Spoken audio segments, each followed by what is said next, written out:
Hello, welcome back to my channel and to another reaction video. This time I'll be checking out the pitch meeting for Loki Season 2.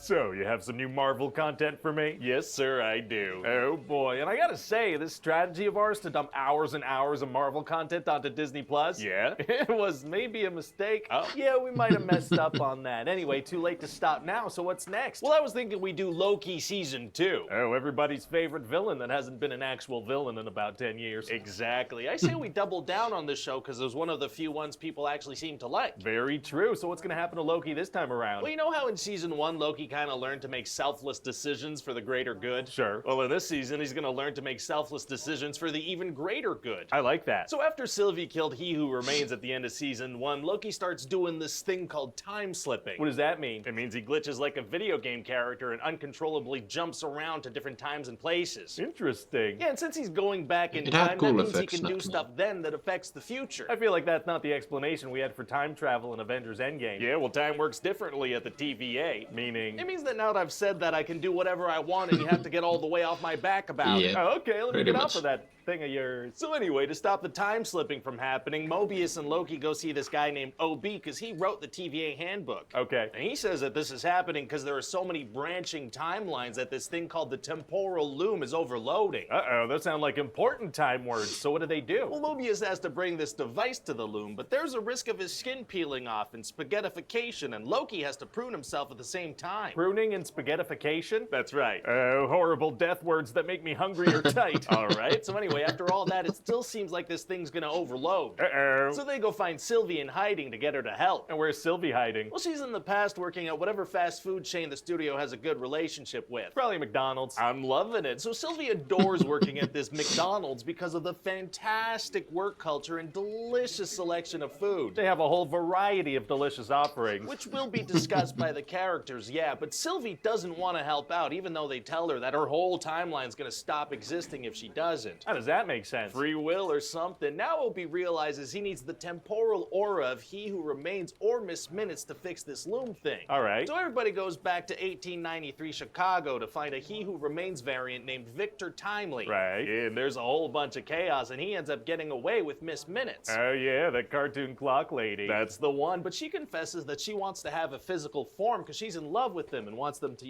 physically be together. Oh, flirtatious clocks are tight. What? So then what happens? No. What did you mean by that? By what? Well, you implied that you're very familiar with the concept of flirtatious clocks. I don't have a weird secret. I didn't use that term. You did just now.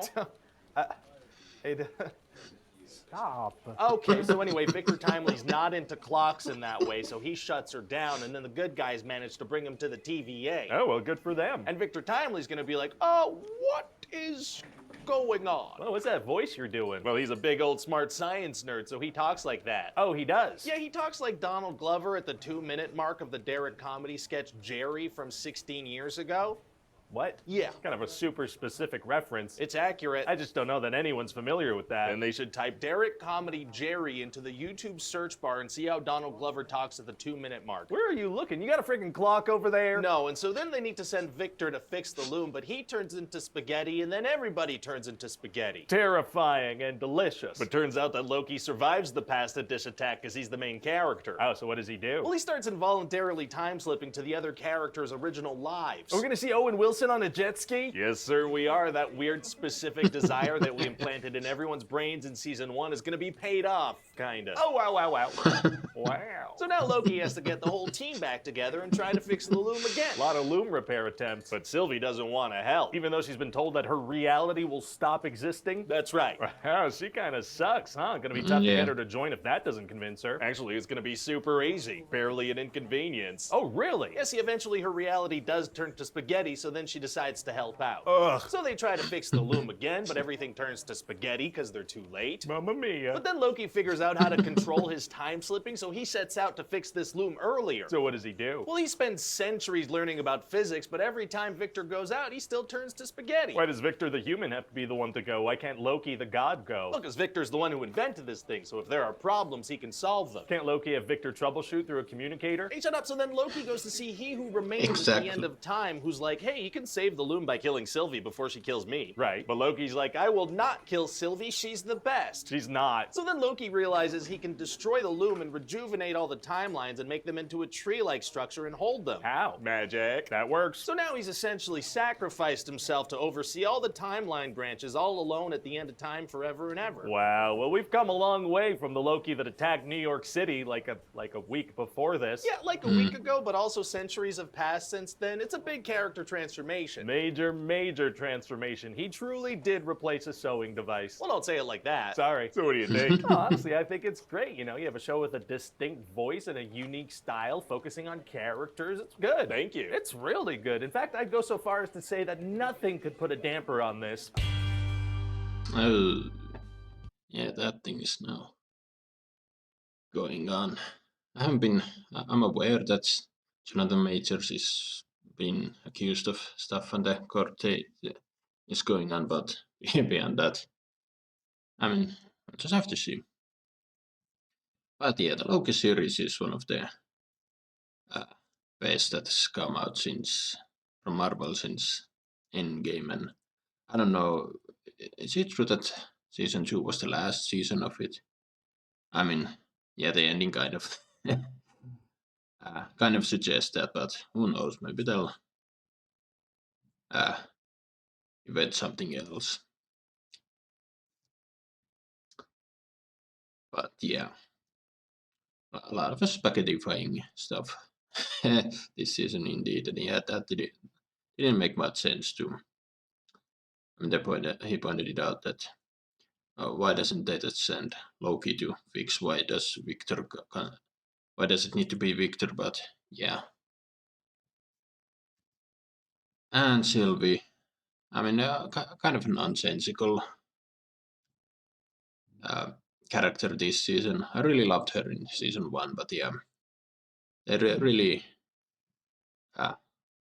they didn't bring the best of her this season. And yeah, I'm not gonna lie, when the whole McDonald's stuff was going on, it was pretty damn cringy. But I mean, I'll put it out there, I don't like McDonald's. There are better fast food places out there. But yeah, we did get to see Owen Wilson on a jet ski, and once again he did the joke, you know, the wow. They did the same thing in season 1 of Pitch Meeting, I think, as well. So yeah, but yeah, we'll just have to see. I mean, the Jonathan Majors cases now. I mean, I've heard rumors that they're gonna replace Kang the Conqueror as a villain altogether. I mean, not gonna lie,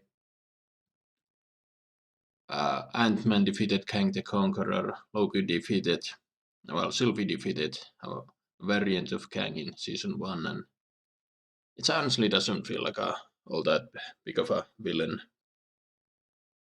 I do like that in recent videos Ryan has been throwing in his own weird jokes. This time it was the freaking clock thing. He's been doing it in a couple of videos now, and I don't know, good that he's bringing some new stuff into it. I remember in the Mandalorian season 3 pitch meeting, he did the whole side quest thing with the intern and whatnot. But yeah, really looking forward to what the future of pitch meeting will bring. But yeah, this was a really fun time. Loki season 2, it was really good. Personally, I liked season 1 a bit better, but it was still really worth checking out, especially in these days when Marvel and Disney are kind of in a bit of a pickle. And yeah, I think it was a bit of a mistake. I like how he pointed it out, that throwing all into so much content into Disney Plus was a mistake. But yeah, still, we'll just have to see.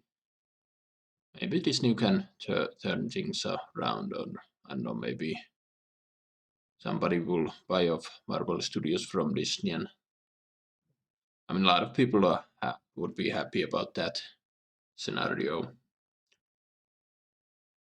Again, I'm talking way too long. What do you guys think? Write your thoughts down below. Hope you enjoyed my reaction. Don't forget to like, subscribe if you want, and then I will see you in another video.